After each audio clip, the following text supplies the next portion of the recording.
Have you ever felt guilty for resting while everyone else expected something from you? Have you ever apologized for being tired, as if exhaustion were a mistake? If you have, this story is for you, because sometimes the bravest thing you can do is stop giving. In a quiet lakeside village surrounded by tall grass and wooden homes lived a man named Noah. The village was peaceful, slow, and beautiful, but Noah rarely noticed any of it. His days were filled with requests, favors, and promises he never meant to refuse. If someone needed help fixing a boat, they called Noah. If a shop owner needed shelves repaired, they waited for Noah. If a neighbor felt lonely at night, Noah listened quietly until dawn. Noah believed being useful made him valuable. He believed people would stay if he never disappointed them. So he kept saying yes, even when his body begged for rest. His small home near the lake slowly fell apart. The wooden floor creaked dangerously, the windows leaked air, and the roof needed fixing. Still, Noah postponed his own life for everyone else's comfort. Each night he returned home exhausted, staring at the water outside his window. The lake reflected the moon, calm and untouched, unlike his restless heart. He wondered why peace always seemed so close, yet unreachable. One evening, his younger sister Iris visited him unexpectedly. She looked around the house and noticed what Noah had stopped seeing: broken furniture, unfinished repairs, and a man who looked older than his years. She asked gently why he never took care of himself. Noah smiled and said there would be time later. Iris didn't argue, but her silence spoke louder than words.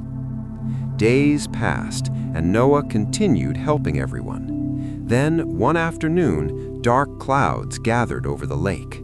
A powerful storm approached faster than anyone expected. Villagers rushed to secure boats and homes. Noah ran from house to house, helping everyone prepare. He ignored the warnings in his aching muscles.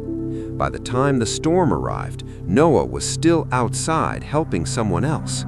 Rain poured heavily, wind screamed through the village, and the lake rose violently.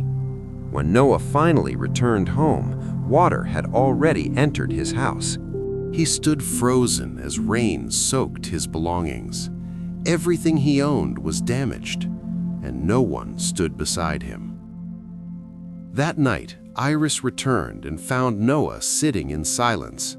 She placed a blanket over his shoulders and whispered that kindness should never cost your safety. For the first time, Noah felt something break inside him. The next morning, Noah walked along the lake until he reached an old pier. There sat Mr. Alden, a retired fisherman known for his quiet wisdom. Noah sat beside him and finally spoke the truth.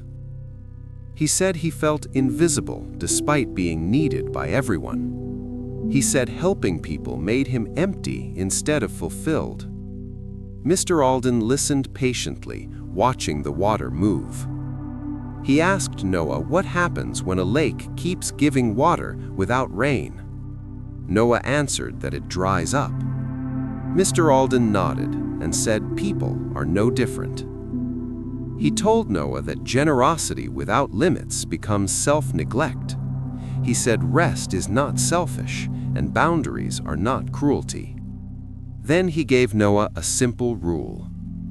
For 1 week, Noah must pause before saying yes.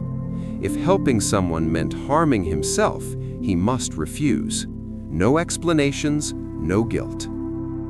The next day, a villager asked Noah to repair a fence. Noah's hands trembled, but he stayed. He spent the day repairing his own house. That evening, he slept deeply for the first time in years. The lake outside his window looked calmer than ever. Something inside him had shifted. Over the next days, Noah said no more often. Some people stopped asking. Some learned to handle things themselves. When another storm came, Noah stayed home. He protected his house, his body, and his peace. And the storm passed without taking anything from him. Weeks later, the village felt different. People treated Noah with respect instead of expectation, and Noah finally noticed the beauty around him. One morning, Iris visited again and smiled. She said he looked lighter, calmer, alive. Noah smiled back, knowing he had finally chosen himself. So if you feel tired from being needed, remember this: you are allowed to rest. Your worth is not measured by how much you give. When you protect your peace, life begins to protect you too.